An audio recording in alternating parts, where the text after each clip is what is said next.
This week on Songs of Praise, I'm here at Leicester Cathedral, where in just 4 days' time, the remains of Richard III, the last English king to die in battle, will be finally laid to rest. Historian Michael Wood takes an exclusive look at Richard's very own prayer book. Did he read this before the Battle of Bosworth? I think he probably did. Meanwhile, David's on the trail of a bishop who's cycling many miles on a mission for Lent. I'm going to be pretty tired and occasionally very fed up and wondering why on earth I'm doing it. And I'm joining a congregation here in Deer Sands, Cornwall, to celebrate at what's thought to be the oldest Christian building in mainland Britain.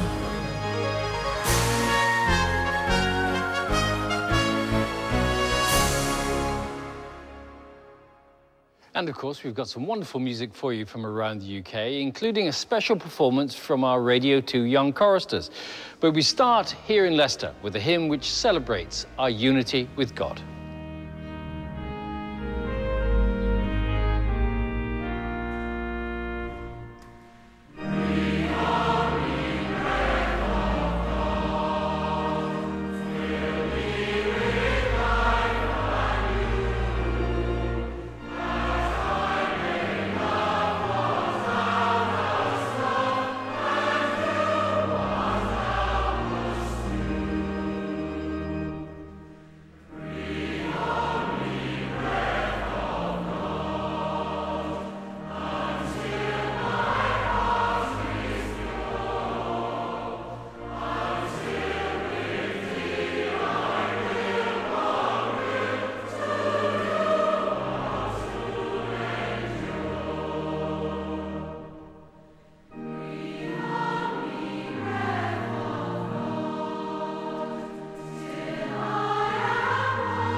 This Thursday, the eyes of the world will be focused on this sanctuary here at the heart of Leicester Cathedral, when the remains of Richard III, killed at the Battle of Bosworth, will be formally laid to rest. About 600 invited guests, including members of the royal family and the Archbishop of Canterbury, will pay their final respects to the King at the end of what's been a truly remarkable story.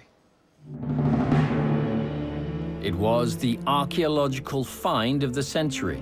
In September 2012, after lying hidden for more than 500 years, the remains of Richard III were found in a shallow grave under a council car park in Leicester city centre. In just 4 days' time, he'll be reburied in a specially built stone tomb in what's set to be the biggest day in the cathedral's history. This is unprecedented. A medieval monarch buried in Leicester Cathedral. And I think those of us involved in it and the people who will be here will remember this for the rest of our lives. Preparing the cathedral for a service befitting a king will be a huge task. This is where I come to buy my flowers, Bill. It's a company that... The job's been entrusted to local florist Rosie Hughes, who's provided flowers for the Queen for over 30 years. Rosie, when you were planning all this, then, what did you have in mind? Well, a woodland theme, something that would be sort of to that era, the medieval times.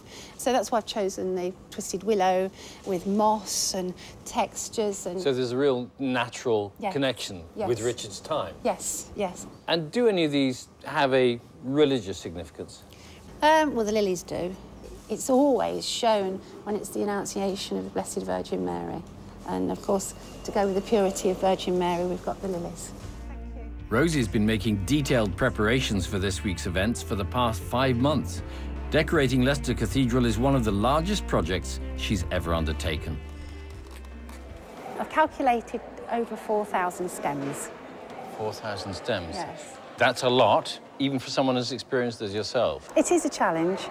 but it means a tremendous amount because myself being christened and confirmed here, that's something very personal to me. And then also my profession. I get to create lovely things with all the beautiful things that God created. So I'm looking forward to it.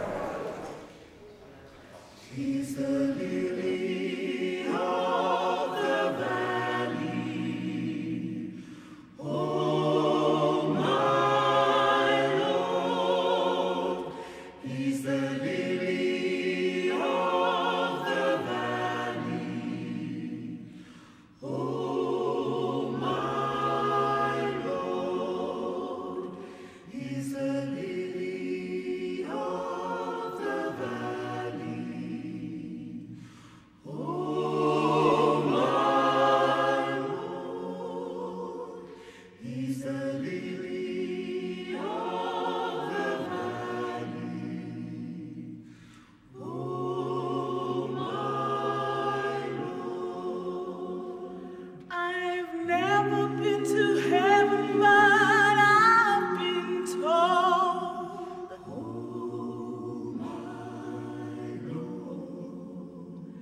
That the streets up there are paved with gold.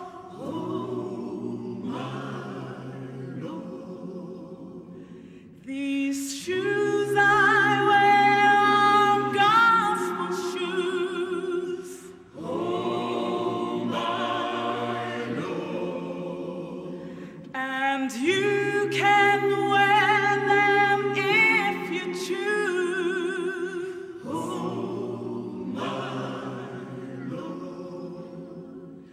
He's the lily of the valley. He's the lily.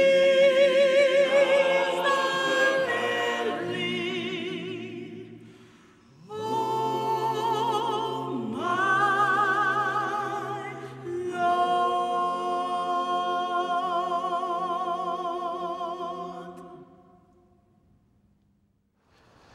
Now, with just 2 weeks to go to Easter, if you've given up something for Lent, you might be finding it tough going by now, in which case you may well sympathise with Bishop Edward Condry. He's abandoned his car and he's taken up pedal power instead. David's been to see how he's getting on.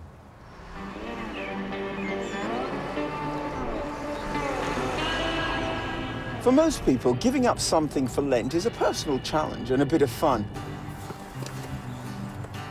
But here in Wiltshire, the bishop is using it to make a point about climate change. I'm going to go see him.